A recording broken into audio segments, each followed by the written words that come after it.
Porque no sé si los preparativos que recibir un 2-3 acción, como en el cine, o ya podemos empezar. Pues nada, sí, buenos días a todos. No era la primera vez que nuestro protagonista tenía un encuentro con Dios, pero quizás este estaba siendo el más especial de todos. Encuentro además en un entorno increíble, ¿no? Mirando el cielo, viendo las estrellas, la inmensidad, sintiendo su propia pequeñez y escuchando a Dios. No había sido su vida una vida fácil, había dejado su hogar y aún así recibió la petición de Dios de volver a dejar el que se había convertido en su nuevo hogar para ir a otro lugar. No era tampoco una vida fácil en lo personal, pues le pesaba mucho el no ser padre, el no tener descendencia, lo cual generaba una gran carga en su corazón y en el de su esposa. Pero recibió maravillosas promesas por parte de Dios. En ese mismo encuentro, mirando a las estrellas, le confirmó lo que ya le había prometido tiempo atrás, que tendría una descendencia, que sería padre de naciones y que sería bendición para muchos. Y estamos hablando de Abraham, un tremendo personaje de una importancia vital en la palabra y en todo lo que creemos. A partir de la historia de Abraham encontramos la doctrina de la justificación por fe, la circuncisión, todo el contraste entre esclavitud y libertad, como se desarrollará en Gálatas, a través de la ley de la gracia, a través de esos dos hijos, el hijo de la esclava y el hijo de la libre que tuvo. Encontramos todo lo que tiene que ver con nuestra herencia, con el sentido de nación y familia. Encontramos también la entrada de los gentiles a la familia de Dios, desarrollada a partir también de la figura de Abraham. Tremendo personaje para infinidad de conceptos, de doctrinas y de enseñanzas que seguimos y que creemos. Pero además las recibimos a través de un hombre más, pues en medio de todas esas tremendas historias de encuentros con Dios, de promesas, de doctrinas que se desarrollan a partir de su vida, encontramos también a un hombre lleno de dudas, lleno de temor, un hombre al que desesperaba el no ver la llegada de las promesas de Dios cumplidas, que cargaba en su corazón con el gran peso de no ser padre, que pasó temor en algunas situaciones, como en su visita a Egipto, donde llegó a mentir para, en lo que él entendía, pues salvar su vida, y donde trató incluso de ayudar a Dios en su desconfianza, viendo que no llegaba ese hijo, trató de ayudar a Dios poniendo en los medios, en un acto de falta de confianza en Dios, ¿no?, para ser padre. Finalmente un hombre más. Si hubo una promesa que verdaderamente destacó por encima de todas, fue la de ese hijo esperado y la de ser padre de una nación. De hecho, otro gran personaje, como es Moisés, escuchamos ahí una frase que se repite a lo largo de la palabra. En Éxodo 3, en el encuentro que tiene Dios con Moisés, en la zarza, ¿verdad?, cuando le habla de esa manera tan directa, ¿no? ¿Cómo se presenta a él?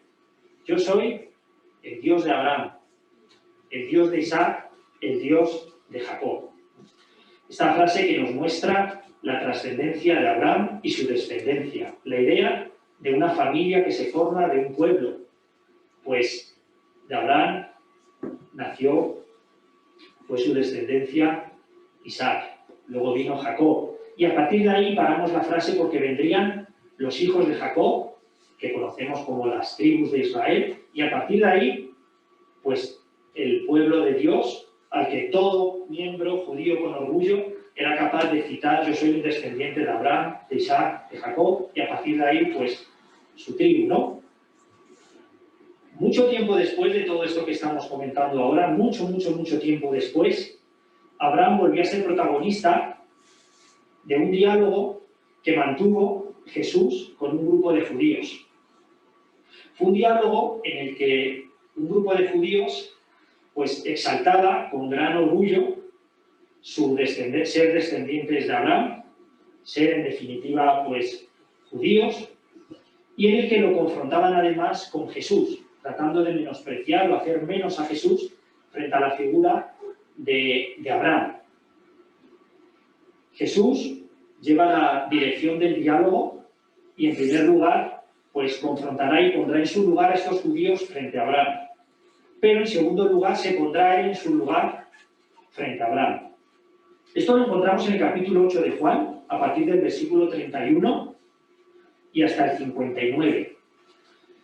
Estamos estudiando Juan y lo estamos haciendo además para enfocarnos en la persona de Cristo, en la persona de Jesús como el Cristo, como el Mesías prometido, a partir de esas afirmaciones que hemos denominado los yo soy, en los que Jesús manifiesta quién es, ¿no? Y decíamos en la introducción, hace unas semanas, que el objetivo de Juan era proveer de señales que nos muestren que este Jesús, esta persona que caminó, que estaba con nosotros, era el Cristo, que Él era el cumplimiento de esas promesas, que Él era el Mesías. Y para ello, Juan nos va a aportar muchas señales y pruebas, ¿no? Y una de ellas es esta que vamos a ver hoy en forma de diálogo. Hemos visto y vamos a ver otras en formas de milagros, en forma de los nombres y títulos que recibía Jesús, como el Señor, como el Cristo. Otras, siendo Jesús el cumplimiento de las profecías, resucitando, teniendo un conocimiento superior al de cualquier hombre, como veíamos con la mujer samaritana, ¿no? Que sabía de ella. Todo esto eran evidencias y señales de que Jesús era el Cristo. Y hoy además lo vamos a ver a partir de un diálogo, que es otra forma, diálogos que mantenía Jesús con grupos de personas en los que realizaban una serie de afirmaciones que es fácil pasar rápido por encima de ellas, pero si nos detenemos en ellas, vamos a ver claramente cómo lo que está buscando es reafirmar que Él era el Cristo. La primera parte la vemos muy rápido, porque realmente el texto es la segunda parte del que vamos a ver hoy. En la primera parte decíamos, del versículo 31 al 47, Jesús confronta a los judíos con Abraham. Todo empieza con la frase conocida por todos de Jesús en la que afirma que conoceréis la verdad y la verdad os hará libres. A partir de esta frase se inicia un diálogo en el que los judíos argumentan que ellos, como linaje de Abraham, no necesitan ser liberados de nada, puesto que nunca han sido esclavos de nada.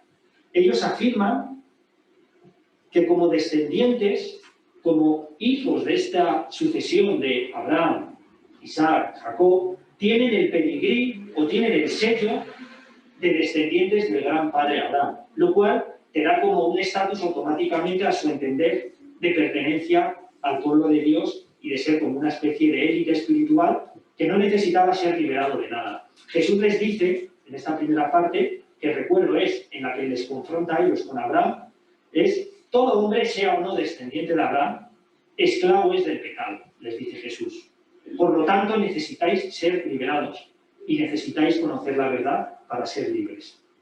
Y les afirma, vosotros y yo no tenemos el mismo Padre. Fijaros qué dureza para aquellos que se consideraban la élite y afirmaban tener ese sello de pertenencia al pueblo de Dios. Nuestro Padre es Abraham, le contestan. No es vuestro Padre, pues no os comportáis como Él. Vosotros queréis matarme, no como hizo Abraham. Por lo tanto, no es vuestro Padre. Empezamos a ver cómo el pertenecer o no a una familia o el ser descendiente parece que puede tener algo más que la descendencia física, ¿verdad? Nuestro Padre es Dios, le dice.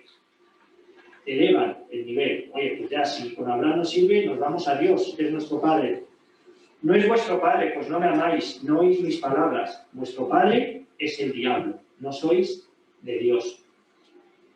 Les está confrontando, les está mostrando claramente cómo esta afirmación de ser linaje de Abraham nada vale y nada sirve, puesto con sus actos, con lo que creen, están demostrando no ser hijos de Dios ni pertenecer a esa familia de Abraham. Además, Jesús aprovecha para decirles cosas como lo que yo he visto en la presencia de mi Padre, la verdad que he oído de Dios, porque yo procedo de Dios y he sido enviado por Él. Todo esto lo encontramos en estos versículos iniciales que, como digo, vemos muy rápido porque el texto que vamos a ver es el que viene a continuación. Aprovecha Jesús a decirles que Él viene del Padre, que Él ha escuchado esta verdad de Dios, que procede y ha sido enviado por Dios. Quizás no son afirmaciones todavía todo lo rotundas, pero nos están sirviendo para introducir lo que viene a continuación. Estas afirmaciones, bueno, podemos entender que afirman que Jesús es el Cristo o simplemente podemos entenderlas como un lenguaje religioso que nosotros también utilizamos, porque nosotros también hablamos de estar en la presencia de Dios, también hablamos de que hemos oído a Dios, de que Dios nos ha dicho, de que Dios nos envía a hacer algo. Por lo tanto, estas afirmaciones son más bien una introducción o un camino en el que Él les está llevando para ir elevando el listón y demostrarle que cuando está diciendo esto, sí que quiere llegar hasta el final y sí que está tratando de decir algo más que lo que el lenguaje religioso dice. Por lo tanto, esta es una introducción en la que Él ya está dejándoles ver un poquito de quién es Él y les está como que poniendo ahí, ¿no?, ese pasito para que ya directamente confronten y lleguemos a lo que Jesús quería decirles hoy, ¿no? Voy a leer el texto, es a partir del versículo 48 de este capítulo 8 de Juan. Juan 8, 48.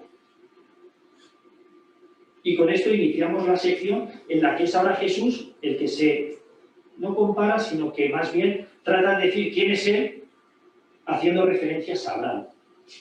Juan 8, 48 dice: respondieron entonces los judíos y le dijeron: ¿no decimos bien nosotros que tú eres samaritano y que tienes demonio? Respondió Jesús: yo no tengo demonio, antes honro a mi Padre, y vosotros me deshonráis. Pero yo no busco mi gloria, hay quien la busca y juzga. De cierto os digo, que el que guarda mi palabra nunca verá muerte. Entonces los judíos le dijeron: ahora conocemos que tienes demonio. Abraham murió y los profetas, y tú dices: el que guarda mi palabra nunca sufrirá muerte. ¿Eres tú acaso mayor que nuestro padre Abraham, el cual murió? Y los profetas murieron. ¿Quién te haces a ti mismo? Respondió Jesús: si yo me glorifico a mí mismo, mi gloria nada es. Mi Padre es el que me glorifica, el que vosotros decís que es vuestro Dios. Pero vosotros no le conocéis, mas yo le conozco. Y si dijere que no le conozco, sería mentiroso como vosotros, pero le conozco y guardo su palabra. Abraham, vuestro padre, se gozó de que había de ver mi día, y lo vio y se gozó.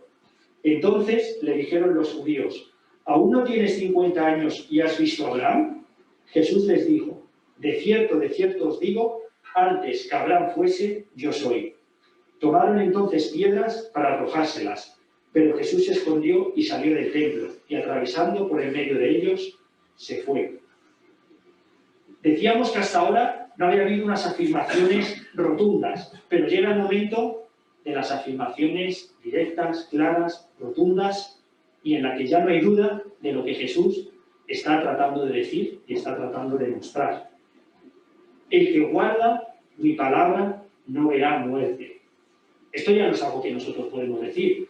Esto ya no es lenguaje religioso en el que podemos hablar de que, bueno, yo estoy en la presencia de Dios, ahí Jesús lo dijo, igual se refiere a algo así, y eso no le convierte en un profeta especial, no le convierte en el Cristo, o no le convierte en nada más allá que uno más. Bien, pudiera ser, pero ¿quién puede decir: el que guarda mi palabra no verá muerte?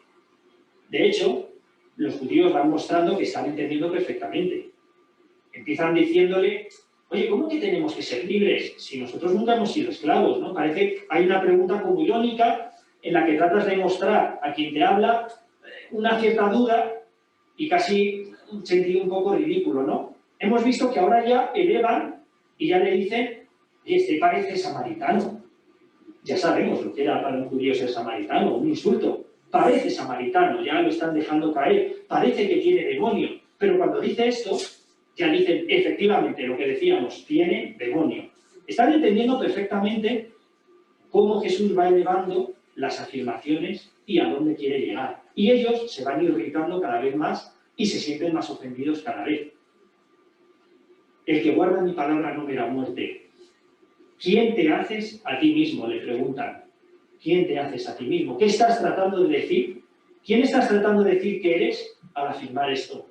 Y volvemos al principio del Evangelio de Juan, para que creáis que Jesús es el Cristo. Están ahí estas señales, estos milagros, estas situaciones, estas conversaciones. ¿quién te haces a ti mismo? Es la pregunta que le hacen. ¿Eres acaso tú mayor que nuestro padre Abraham? Porque él murió. Si Abraham, el gran padre de la nación, aquel que tuvo ese encuentro con Dios viendo las estrellas, aquel a quien se le prometió ser el padre de la nación, ser bendición para todos, aquel de quien orgullosamente podemos afirmar ser hijos y descendientes, aquel murió. ¿Tú quién afirmas ser para decir que tú vences a la muerte? Cuando nuestro número uno no pudo vencer a la muerte. ¿Quién te haces a ti mismo? Jesús les dice que no conocen a Dios, que no saben, que están en ignorancia, que además Él es glorificado por el Padre, que no es lo que Él tenga que decir de sí mismo, que es que el propio Padre le glorifica. Y además les dice que Abraham vio mi día y se gozó. Este Abraham, al que orgullosamente queréis poner en el número uno, fíjate, vio mi día y se gozó. Claro, ellos están pensando en un encuentro físico que ha tenido lugar en un momento, en un lugar, y entonces le dicen, oye, ¿cómo que Abraham vio tu día? Eso solo ha podido ser que haya sucedido ahora que estás tú aquí, o que tú estuvieras cuando estaba Abraham, porque Abraham está muerto, entonces también sería eso, ¿no? Ahora no ha podido ser, porque Abraham está muerto. ¿Será que tú has estado con Abraham en el pasado? Pero si no tienes ni 50 años. Para que Abraham te hubiera podido ver, tendrías que tener cientos de años. Es lo que le están tratando de decir. Y no llegas ni a 50. ¿Cómo va a haberte visto Abraham si no tienes edad suficiente como para haber vivido en su época y estar aquí ahora? Desde luego que era un razonamiento también de tratar de ridiculizar, porque evidentemente no hacían falta 50 años, hacían falta una edad imposible como para que alguien lo hubiera vivido, ¿no? Por lo tanto, cuestionan y tratan de dejarle por loco. ¿Cómo afirmas que has visto a Abraham? Eso es imposible, ¿no? Pero Jesús afirma que Abraham vio su día y se gozó. Y abrimos aquí un pequeño paréntesis. ¿En qué modo Abraham vio el día de Jesús y se gozó?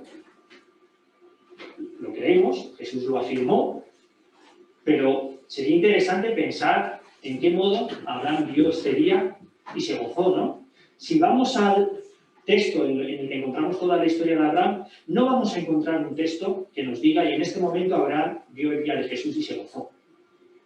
No podemos encontrar ese texto así de claro y así de rotundo. Pero sí sabemos que este Abraham que recibió esas promesas de familia, de tierra, de descendencia, y que fueron interpretadas como algo muy físico, muy de una tierra física que tocar con los pies, muy de una descendencia de sangre, la Biblia sí nos muestra que Abraham fue capaz de llegar mucho más allá y que su entendimiento fue más allá.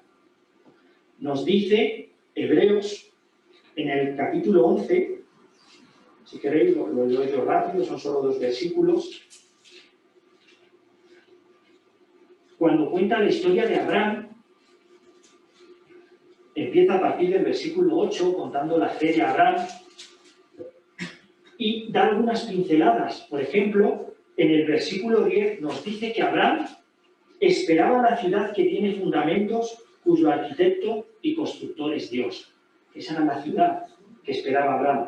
Y nos dice el versículo 16 que no pensaba en la ciudad que dejó, pero anhelaban una mejor, esto es, celestial, por lo cual Dios no se avergüenza de llamarse Dios de ellos, porque les ha preparado una ciudad. Este Abraham, al que se le prometió una tierra, parece que al final de sus días su esperanza ya no era la de una tierra física, sino una patria celestial, una esperanza de una ciudad cuyos fundamentos, cuyo arquitecto y constructor es Dios. Sí vemos que Abraham tuvo ese sentido espiritual y ese sentido eterno de las promesas. Vemos también que cuando tuvo su hijo, nos dice Génesis, que se gozó al ver que llegó su hijo, pero que se gozó de una manera especial, sintiendo que esas promesas empezaban a cumplirse. No sabemos tampoco si él ya estaba ahí entendiendo que su verdadera descendencia sería poder ser el padre del Mesías, pues sabemos que Jesús descendía también de Abraham. Pero lo que sí que vemos es que, en cierto modo, Abraham sí tuvo un sentido espiritual de las promesas, sí tuvo una esperanza eterna de una ciudad eterna, celestial, y que cuando salió en busca de una ciudad, muy probablemente buscaba solo una ciudad física, pero que en el camino aprendió a elevar su vista al cielo. No solo afirma que Abraham vio su día, sino que cuando le preguntan, entonces, ¿has visto a Abraham? Les dice, mira, no solo lo he visto y él vio mi día, sino que antes que Abraham fuese, yo soy. Aquí Jesús está no solo afirmando ser más anciano que Abraham y haber nacido antes que Abraham. Podríamos entender eso si les dijera, antes que Abraham fuese, yo era. Y entonces me planto aquí ante vosotros con una apariencia de unos 30 años, 32 años, pero tengo muchísimos más, porque yo nací antes que Abraham. Por eso le he visto, por eso... Podemos entender eso si les dijera, antes que Abraham fuese, yo era. Pero es que les está diciendo, antes que Abraham fuese, yo soy. No ya solo que nos recuerde este yo soy, ¿no? Al yo soy de Dios, ¿no? Sino que además este tiempo verbal está totalmente utilizado y con la total intención de mostrar la atemporalidad, de mostrar que tu existencia no es algo del pasado, del presente ni del futuro, sino que es un presente constante. Antes que Abraham fuese, yo soy. Incluso parece no encajar, ¿no? Como gramaticalmente, el que hablemos así, ¿no? Antes que otro, yo era, es que te lo pide la frase, te lo pide, ¿verdad? Y si es después de otro, pues yo seré. Pero antes que otro, yo soy, está clarísimamente mostrando algo más. Pero sobre todo, ¿dónde no nos queda duda de lo que está tratando de demostrar? En lo que sucede a continuación. ¿Qué sucede? Que quisieron apedrearle. ¿Apedrearle por decir que era más viejecito que Abraham y que tenía muchos años? ¿Por qué se apedreaba en el pueblo? Pues diversos motivos, pero el principal era la blasfemia contra Dios. Y la blasfemia contra Dios era atribuirte a ti lo que solo Dios podía tener, hacer o recibir. Nombrarte a ti mismo como Dios o rendir adoración a otro Dios que tú afirmabas ser también un Dios como el Dios verdadero. Porque ya Dios había dicho que Él solo era uno y que no podía haber otro. El conocido como el primer gran mandamiento en Deuteronomio 6, Jehová nuestro Dios, Jehová uno es. Uno, no hay dos. No te harás otros dioses. Esto era ley para el pueblo judío. Por lo tanto, cuando Jesús está afirmando, antes que Abraham fuese, yo soy, lo que está afirmando no es solo que era muy anciano, que tenía muchos años. Lo que está afirmando es que es eterno. Lo que está afirmando es que es como el Dios único y verdadero, el yo soy. Lo que está haciendo para los judíos es blasfemia porque se está denominando a sí mismo Dios. Y por lo tanto quiere apedrearle, que era lo que hacían a los que cometían blasfemia. Blasfemia, atribuirte a ti lo que solo Dios es. Se está atribuyendo eternidad, persistencia, estar por encima del tiempo. Atribuirte a ti lo que solo Dios hace, otro Dios. Yo supero la muerte, porque yo he vencido a la muerte y el que cree en mis palabras no verá la muerte, algo que solo Dios puede hacer. Y atribuirte a ti lo que solo Dios puede recibir, que es la adoración. Abraham vio mi día y se gozó, me rindió adoración. Yo soy eterno, yo venzo a la muerte y yo soy digno de ser adorado. Y he sido adorado por vuestro número uno.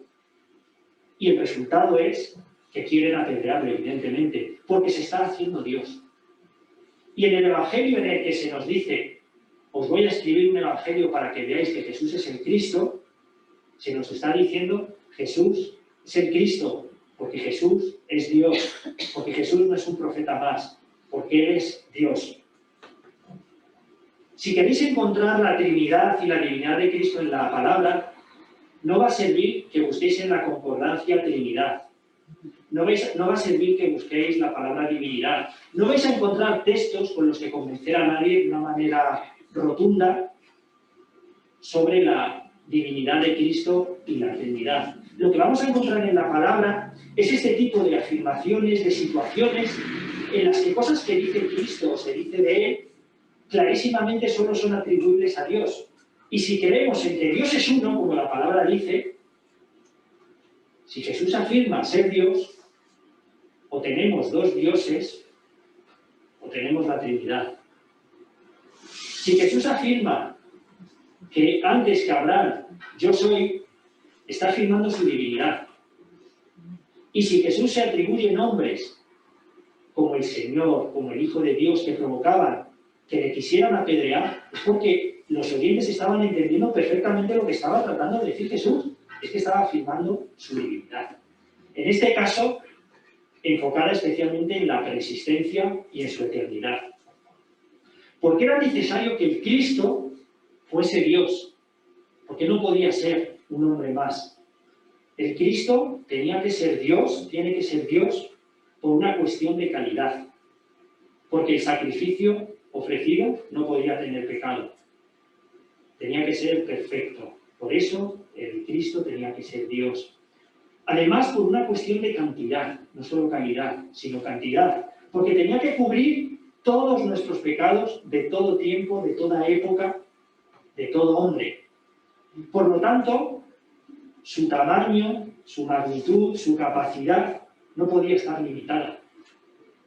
Así que es por su calidad y su cantidad necesaria que solo la eternidad, la inmensidad, la santidad y la grandeza del propio Dios podía ser lo que se ofreciera como sacrificio.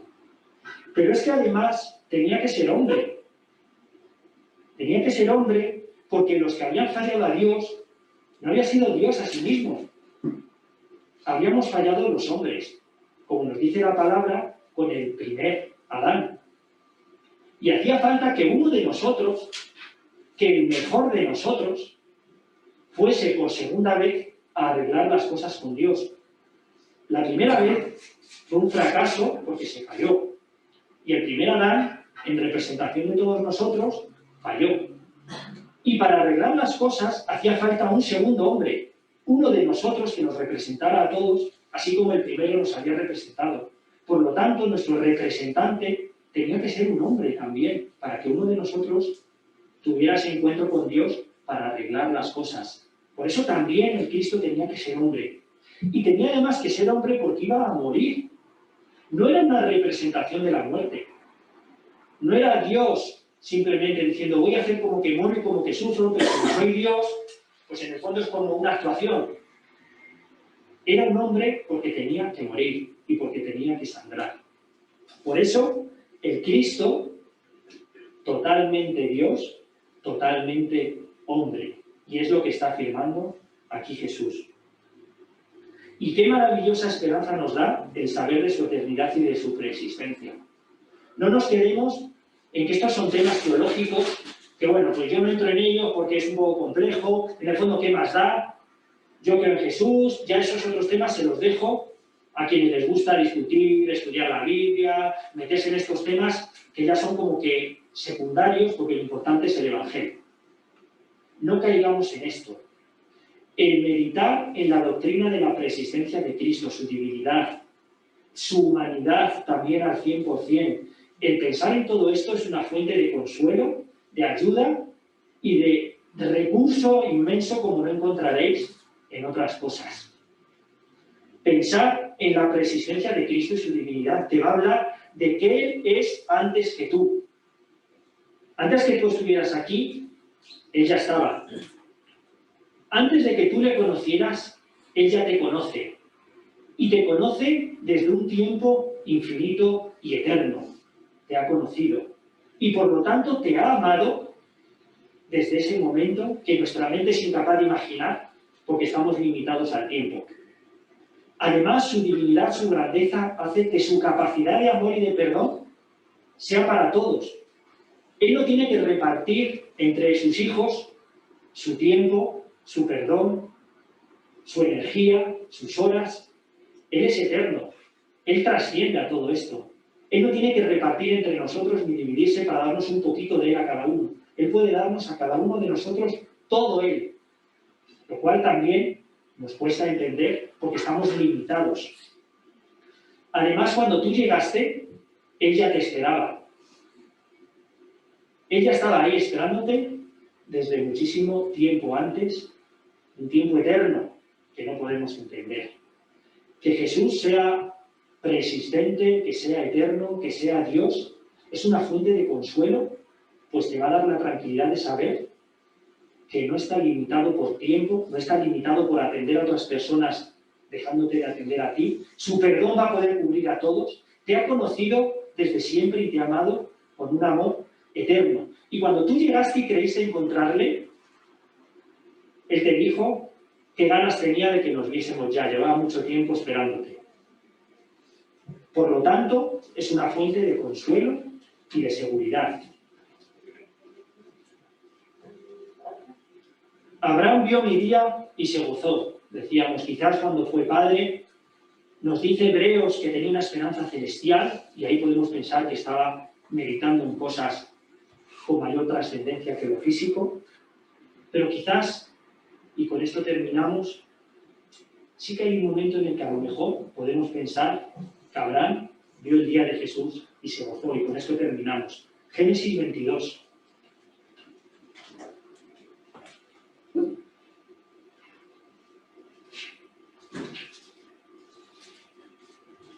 Después de nacer este hijo esperado, después de llegar Isaac, después de que Abraham y Sara se gozaran porque llegaba este descendiente, le dijo Dios a Abraham, toma a tu hijo y sacrifícalo. Y Abraham, nos dice la palabra, que obedeció y que se fue al monte a hacer el sacrificio. Isaac, claro, estaba viendo la situación y en el versículo 7 del capítulo 22 le dice, entonces habló Isaac a Abraham, su padre, y le dijo, Padre mío. Y él respondió, heme aquí, mi hijo. Y él dijo, he aquí el fuego y la leña, mas ¿dónde está el cordero para el holocausto? Me has dicho que venimos a hacer un sacrificio, y aquí el fuego, la leña, todo listo.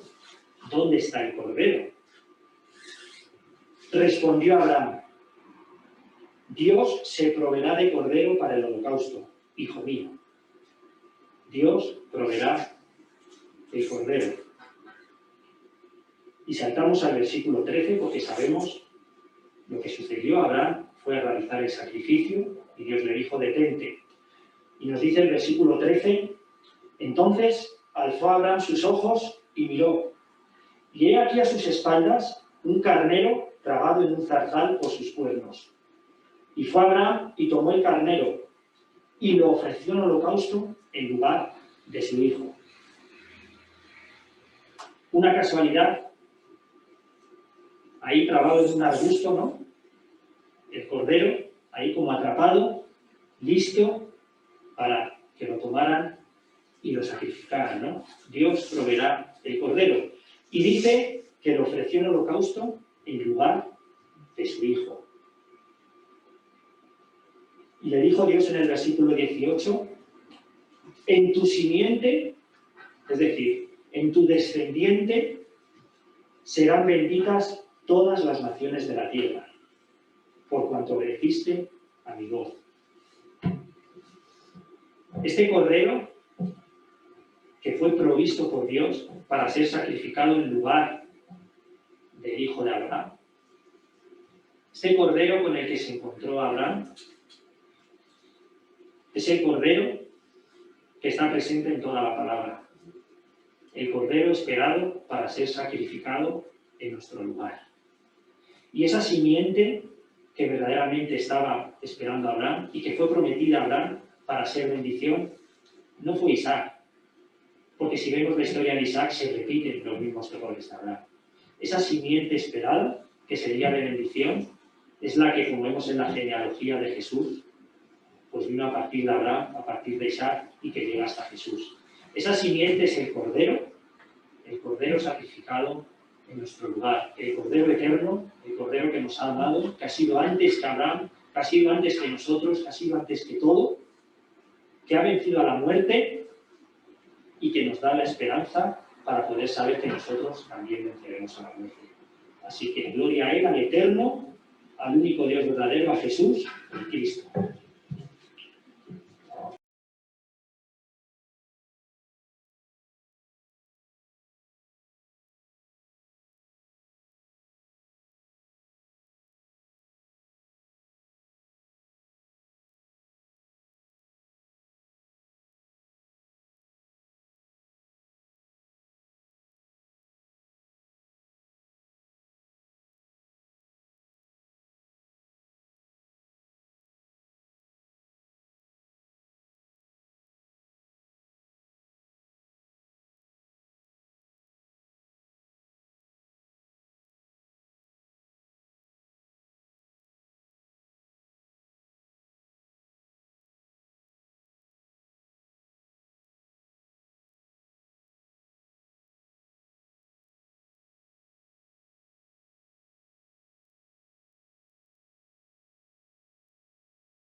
aquí está.